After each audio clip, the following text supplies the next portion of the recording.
Nur, gua punya pacar baru. Bagi gadis yang memakai kerudung pasmina warna abu-abu.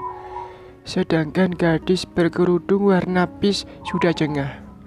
Dia sudah beribu-ribu kali memberi pencerahan kepada sahabatnya itu, namun tak ada perubahan. Lo tobat napadin, lo tahu kan itu dosa. Peringat Nur dengan nada menahan amarah. Bukan karena dia iri, karena tidak punya pasangan. Tapi yang dilakukan sahabatnya ini salah. Lu ngomong aja kalau iri, ejek Dinda. Aduh, gua udah punya jodoh, tapi masih rahasia. Dan gua kagak mau spoiler tentang jodoh gua. Balas Nur membuat Dinda terdiam membisu. Kalah telak lu Din dari gua. Hahaha. Lama mereka terdiam karena keduanya sibuk dengan gadget masing-masing. Bedanya, Nur sedang membaca postingan di grup kajian Islam, sedangkan Dinda sedang dirayu oleh gombalan pacar barunya. Nur tipe cewek yang tidak pernah putus asa sebelum mencapai puncak tujuannya. Misal, dia sangat ingin mengubah kebiasaan sahabatnya ini yang sering gonta-ganti pacar tiap minggunya. Dan yang jadi bahan curhatan itu adalah Nur. Setiap minggu pasti mendengarkan nama cowok yang berbeda. Jujur, dalam hati Nur ingin sekali menghajar semua laki-laki yang mendekati dan merayu sahabatnya, bukan karena dia lesbi atau homo, tapi karena dia sangat ingin bertemu sahabatnya di surga kelak. Dia tidak tega jika kelak di surga ada seseorang yang memanggil namanya, yaitu sahabatnya sendiri, karena harus mempertanggungjawabkan kelakuannya ketika di dunia. Dia sungguh tidak tega membayangkan hal itu terjadi. Nur, gue pulang dulu ya. Mau ngedet. Assalamualaikum. Pamit Dinda. Kemudian dia berlari ke arah lobi kampus. Di sana ada seorang lelaki memakai baju hitam, celana jeans hitam, dan sepatu sneakers warna senada dengan baju. Mereka kemudian berjalan sambil bergandengan tangan. Banyak pasang mata yang melihat mereka. Ada yang menganggap mereka itu romantis, dan ada yang menganggap perbuatan mereka mendekati zina. Melakukan zina aja dosa, apalagi mendekati zina. Dosanya numpuk dong. Nur sedang duduk di depan perpustakaan kampus. Dia sedang mencari buku yang selama ini dia incar, yaitu buku karya Terelie, judulnya Sunset bersama Rosie.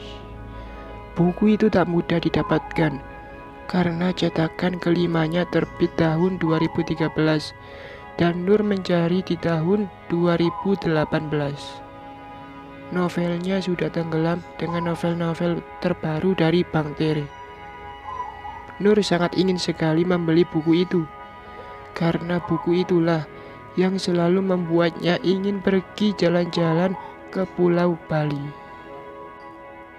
Tak lama kemudian, datanglah seorang lelaki berparas rupawan, alis tebal, warna kulit yang cerah, dan berkumis tipis, mendekati Nur yang sedang serius membaca. Assalamualaikum. Waalaikumsalam. Ya, dengan siapa di mana? Balas Nur ngelantur.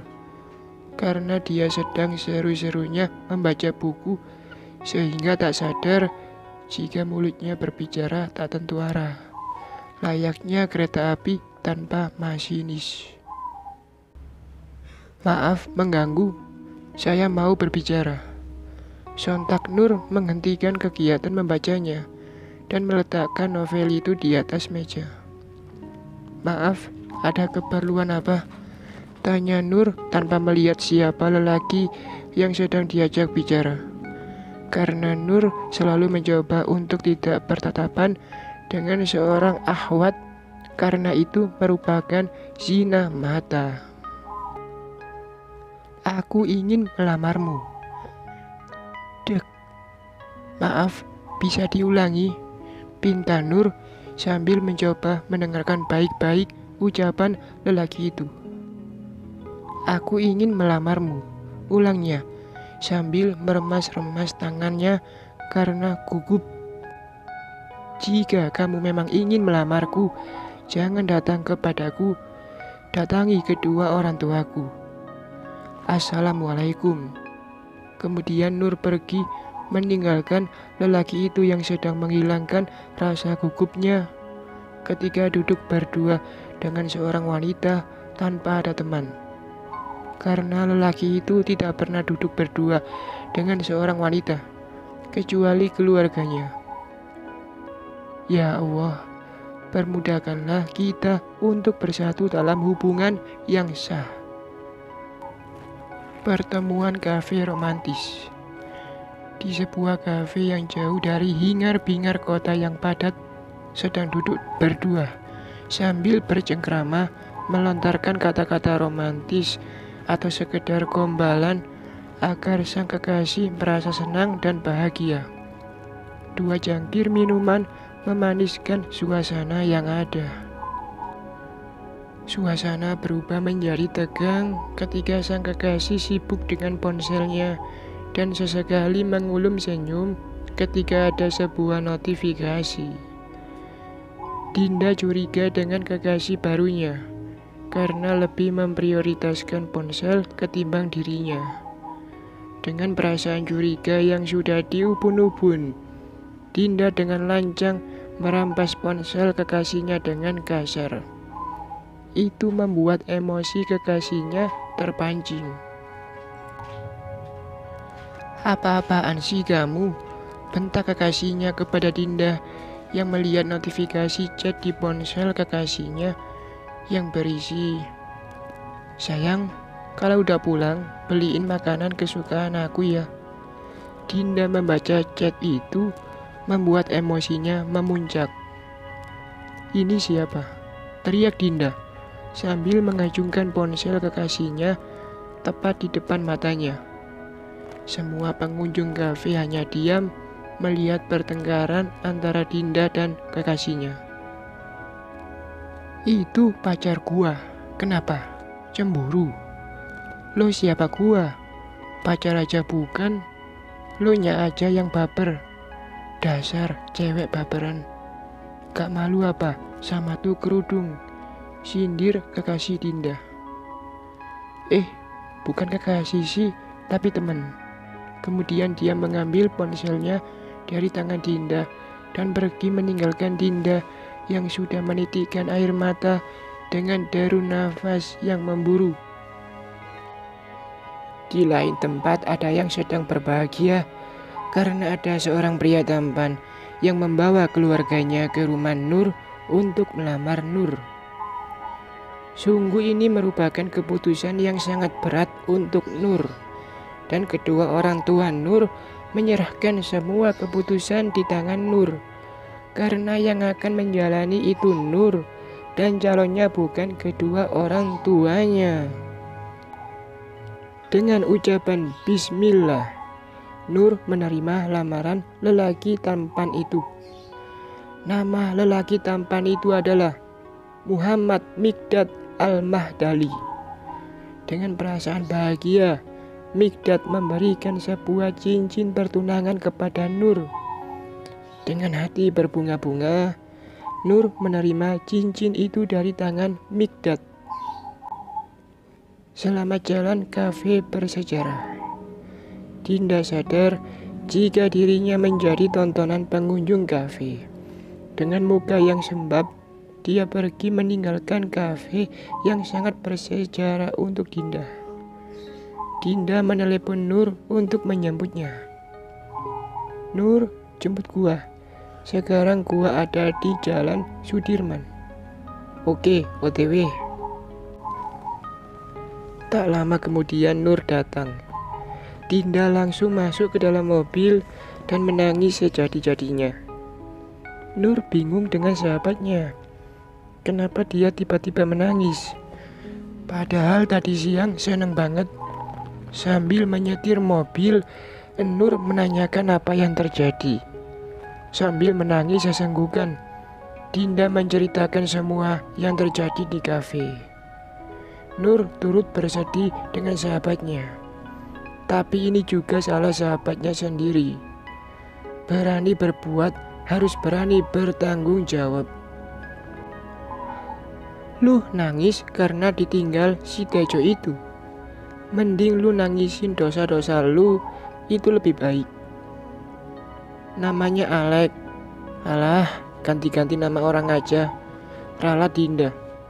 Sekarang mending lu kembali ke jalan yang lurus. Pria itu siapa kekasih lo yang tadi? Tono, Tejo, Tarno. Alek, bukan Tejo. Alah, ralat ulang Dinda sambil memasang wajah flat mendengar nama Alek diganti menjadi Tejo. Oh iya, si Alek maksud gua. Dia itu bantu lo untuk sadar, Din. Gua malah berterima kasih sama dia karena udah menyadarkan sahabat aku yang tidak sadar-sadar. Padahal gua dari dulu gua udah bacotin lu ampe mulut gua berbusa, kagak lu dengerin. Sekarang gua bersyukur lu dapat hidayah. Kampret lu.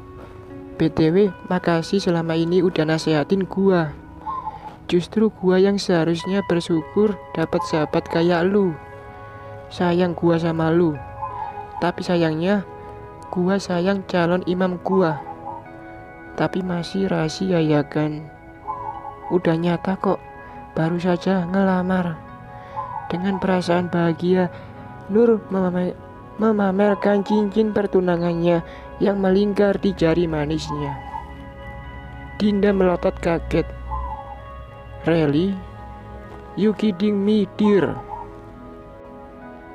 Iya, ini foto tadi dia ngasih cincin, ucap Nur sambil memberikan ponselnya kepada Dinda karena dia juga harus fokus menyetir.